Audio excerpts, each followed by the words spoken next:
पितृपक्ष में पूर्वजों की आत्मा की शांति पिंडदान और श्राद्ध करने की परंपरा है। अधिकतर लोगों की इच्छा यह होती है कि वो गया जाकर ही पिंडदान करें। हिंदू मान्यताओं के अनुसार पिंडदान मोक्ष प्राप्ति का एक सहज और सरल मार्ग है। यूं तो हमारे देश के कई सारे स्थानों में पिंडदान किया जाता है, लेकिन बिहार के फल्गु तट पर बसे गया में पिंडदान का महत्व सबसे अधिक है। कहा जाता है कि भगवान श्री राम और सीता मैया ने भी अपने पिता राजा दशरथ की आत्मा की शांति के लिए गया में ही पिंडदान किया था, यानी कि भगवान श्री राम के पिता राजा दशरथ।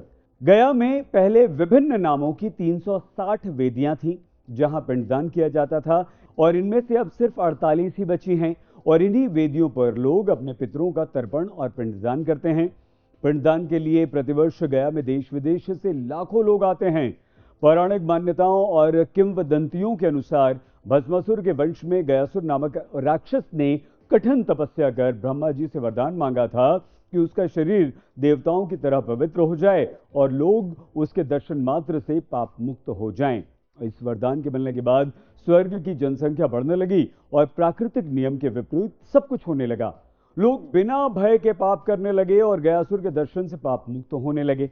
इससे बचने के लिए देवताओं ने यज्ञ के लिए पवित्र स्थल की मांग गयासुर से की। गयासुर ने अपना शरीर देवताओं के यज्ञ के लिए दे दिया।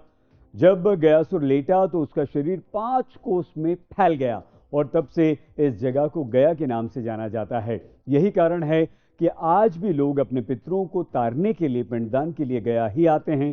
पंडितों के अनुसार फल्गु नदी के तट पर पिंडदान किए बिना पिंडदान हो ही नहीं सकता। पिंडदान की प्रक्रिया पुनपुन नदी के किनारे से प्रारंभ होती है। एक आम धारणा यह भी है कि एक परिवार से कोई एक ही गया करता है। गया करने का अर्थ है गया में पितरों को श्राद्ध करना, पिंडदान करना। गरुड़ पुराण में यह लिखा है कि गया जाने के लिए घर से निकलने पर चलने वाले एक एक कदम पितरों के लिए स्वर्गारोहण के लिए एक एक सीढ़ी बनते जाते हैं। गया को विष्णु का नगर भी माना जाता है। यह मोक्ष की भूमि भी कहलाता है।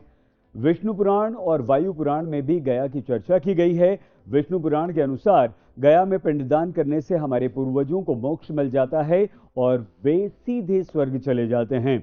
माना जाता है कि स्वयं विष्णु यहाँ पितृ देवता के रूप में मौजूद रहते हैं और इसीलिए इसे पितृ तीर्थ भी कहा जाता है।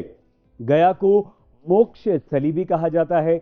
यहाँ वर्ष में एक बार 17 दिन के लिए मेला भी लगता है, जिसे पितृपक्ष मेला कहते हैं। पितृपक्ष में फल्गु नदी के तट पर विष्णुपद मंदिर के करीब और अक्षय वट के पास पिंडदान करने से पूर्वजों को मुक्ति मिलती है। गया को विष्णु का नगर माना गया है। यह मोक्ष की भूमि है।